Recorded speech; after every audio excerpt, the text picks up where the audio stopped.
नमस्कार। आज हम विलियम मिडलकोप की किताब द बिग रीसेट के कुछ हिस्सों पर बात कर रहे हैं। ये पैसे के इतिहास से लेकर आजकल की जो वित्तीय दुनिया है और एक संभावित रीसेट की बात करते हैं। देखते हैं इसमें क्या खास है। हाँ बिल्कुल, ये स्रोत हमें ले जाते हैं एकदम शुरुआत से, मतलब वस्ती विनिमय बॉर्टर सिस्टम से और आज की जटिल दुनिया तक। और इसमें सोना, कर्जा, सेंट्रल बैंक्स, इनकी भूमिका पर काफी जोर है। अच्छा, तो पैसे की कहानी वो जरूरत से शुरू हुई, मतलब पहले तो बस सामान के बदले सामान। हाँ, फिर कुछ खास चीजें, जैसे कहीं मवेशी इस्तेमाल हुए या द्वितीय विश्व युद्ध के बाद सिगरेट भी। हाँ, और वो याप द्वीप वाले भारी पत्थर, वो भी तो थे। अरे हाँ, वो राई पत्थर, गजब। बिल्कुल, तो ये सब दिखाता है कि पैसा बनने के लिए चीज का टिकाऊ होना, दुर्लभ होना, लाने ले जाने में आसान और बंटने लायक होना जरूरी था। अच्छा। और यहीं पर सोना और चांदी वो सबसे आगे निकल गए। हाँ, क्योंकि वो चमकदार हैं, भारी हैं दुर्लभ भी हैं और नकली बनाना लगभग नामुमकिन। और वो नष्ट भी नहीं होते। और हजारों साल चले भी। किताब में वो रोमन सिक्के का उदाहरण है ना। हाँ, ऑरियस कॉइन। हाँ, कि 2000 साल पहले उससे जितनी सस्ती शराब आती थी, आज भी सोने के मूल्य के हिसाब से ठीक ठाक मात्रा आ जाएगी। हाँ, मतलब सोने ने अपनी कीमत काफी हद तक बनाए रखी है, ये बात तो है। सही। लेकिन फिर आया वो फिएट मनी। हाँ, फिएट मनी, मतलब वो पैसा जिसका अपना कोई मूल्य नहीं है, बस सरकार कहती है इसलिए चलता है, जैसे हमारे कागज के नोट। बिल्कुल। और ये कॉन्सेप्ट भी चीन में मार्को पोलो ने देखा था, मतलब नया नहीं है। पर इन स्रोतों के हिसाब से फिएट मनी का इतिहास थोड़ा गड़बड़ रहा है। हाँ, मतलब खतरे रहे हैं। हाइपर इन्फ्लेशन का डर, बेतहाशा महंगाई, जैसे जर्मनी में हुआ था। हाँ, वाइमर रिपब्लिक या फ्रांस में क्रांति के बाद अक्सर सरकारें युद्ध वगैरह के लिए ज्यादा नोट छापने लगती हैं। अच्छा। और इसी को रोकने के लिए था गोल्ड स्टैंडर्ड, मतलब आपकी करेंसी सोने से जुड़ी होती थी। लेकिन फिर पहले विश्व युद्ध जैसे बड़े खर्चों के लिए हाँ, देशों ने इसे छोड़ना शुरू कर दिया। और अमेरिका ने हाँ। 1971 में बिल्कुल, निक्सन शॉक, डॉलर का सोने से रिश्ता पूरी तरह खत्म, क्योंकि दूसरे देश सोना मांग रहे थे और अमेरिका के पास उतना सोना था नहीं देने को। और यहीं पर आती हैं सेंट्रल बैंक्स, जैसे अमेरिका का फेडरल रिजर्व। हाँ, 1913 में बना।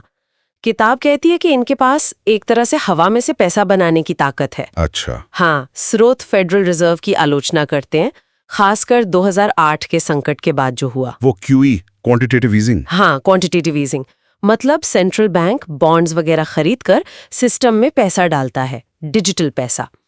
आलोचक कहते हैं कि इससे करेंसी का मूल्य कम होता है। कुछ तो कहते हैं डॉलर 96% गिर गया है 1913 से। अरे बाप रे, और नतीजा? दुनिया भर में कर्ज ही कर्ज। हाँ, स्रोत यही बताते हैं कि सरकारें कर्ज चुकाने के बजाय उसे बस आगे बढ़ा रही हैं, रोल ओवर कर रही हैं। ये तो पिरामिड स्कीम जैसा लग रहा है। हाँ, कुछ वैसा ही।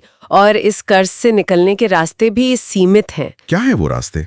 या तो दिवालिया हो जाओ, या फिर ज्यादा नोट छापकर महंगाई बढ़ा दो, जिससे आम लोगों की बचत की वैल्यू कम हो जाए। बिल्कुल। या टैक्स बढ़ाओ, या फिर वो वित्तीय दमन वाली बात, फाइनेंशियल रिप्रेशन। वो क्या होता है? मतलब ऐसी नीतियां जिससे ब्याज दरें कम रहें ताकि सरकार का कर्ज सस्ता रहे, भले ही बचत करने वालों को नुकसान हो। ओह, किताब में एक और चौंकाने वाली बात है कि सेंट्रल बैंकों ने सोने की कीमत को दबाया है, जानबूझकर। स्रोत इसी तरफ इशारा करते हैं ताकि फिएट मनी पर भरोसा बना रहे। कैसे? Gold pools, gold swaps. हाँ, ऐसी तरकीबें इस्तेमाल हुई, ऐसा कहा गया है।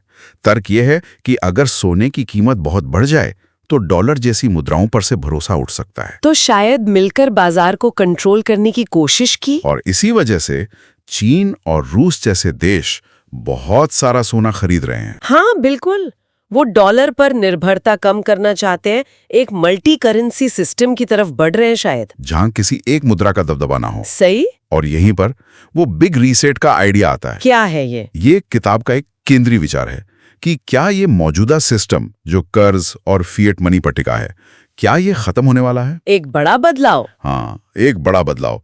और क्या इस बदलाव में सोना फिर से महत्वपूर्ण हो जाएगा? कुछ एक्सपर्ट्स ने तो आईएमएफ के एसडीआर्स में सोना शामिल करने की बात भी कही है। एसडीआर्स, स्पेशल ड्राइंग राइट्स, वो जो मुद्राओं की टोकरी है। हाँ, वही। तो सवाल यह है कि ये रीसेट ये होगा कैसे? मतलब शांति से प्लान करके, या फिर किसी बड़े संकट के बाद अचानक? यही सबसे बड़ा सवाल है जो ये स्रोत हमारे सामने रखते हैं। देखिए, इतिहास यही बताता है, पैसा हमेशा बदलता रहा है। हर सिस्टम की अपनी सीमाएं होती हैं। हाँ, आज जब हम इतना कर्ज और ये फिएट सिस्टम देखते हैं तो सोचना पड़ता है आगे क्या। वाकई। तो ये स्रोत हमें एक तरह से याद दिलाते हैं कि पैसा कोई ऐसी चीज नहीं जो हमेशा एक जैसी रहे, ये बदलता है। बिल्कुल, और ये सोचने पर मजबूर करता है कि अगर मौजूदा सिस्टम में अस्थिरता है तो भविष्य में स्थिरता कैसे आएगी।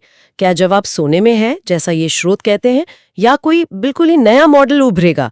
ये सवाल बहुत महत्वपूर्ण है। सही कहा, इस पर सोचना जरूरी है।